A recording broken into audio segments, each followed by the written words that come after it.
Grand 3. Une société d'ordre sous tension. Petit 1. Les crispations du monde paysan, impôts et révoltes. Donc, vous devez travailler cette partie à partir de l'activité 1, la révolte des Va-nu-pieds en 1639.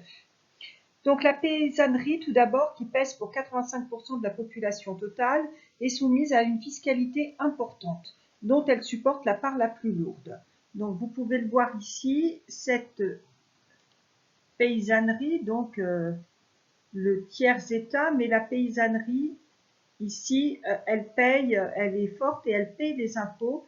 C'est la seule, puisqu'elle rentre dans la catégorie du tiers-état, qui paie des impôts.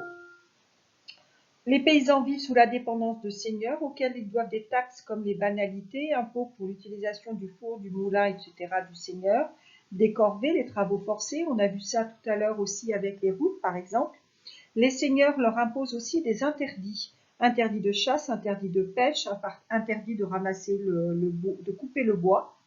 Enfin, les paysans sont soumis aux impôts royaux, exemple la gabelle, un impôt sur le sel, dont certains sont créés à l'époque moderne.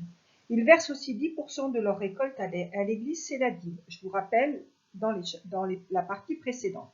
En conséquence, les révoltes contre les impôts sont fréquentes au XVIIe et au XVIIIe siècle. Par exemple, en Normandie, environ 20 000 paysans, surnommés les Va-nu-pieds, se soulèvent en 1639 contre l'introduction de la gabelle dans leur région, qui en était jusqu'alors exemptée. Ils subissent par ailleurs les conséquences d'une grave sécheresse qui les plonge dans la misère. Ils assassinent des officiers du roi, se livrent à des pillages, etc. La répression menée par une troupe de 700 hommes envoyés par le roi est féroce. Les révoltés sont pendus, torturés, etc. Les pauvres de Paris. Donc là, je vous ramène à votre deuxième activité, riches et pauvres de Paris. Donc la population des villes est touchée par une hausse des inégalités, en particulier celle de Paris.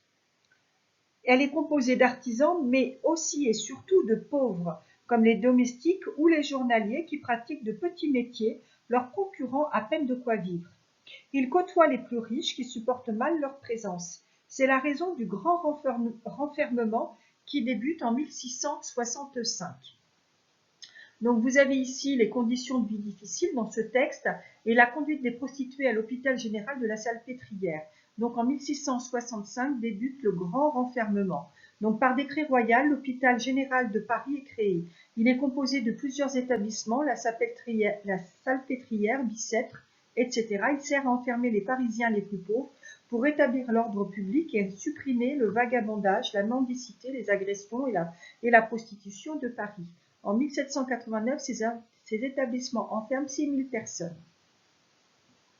Donc, rapidement, 6 000 Parisiens très pauvres, environ 1% de la population de Paris, sont enfermés dans un des établissements de l'hôpital général de Paris.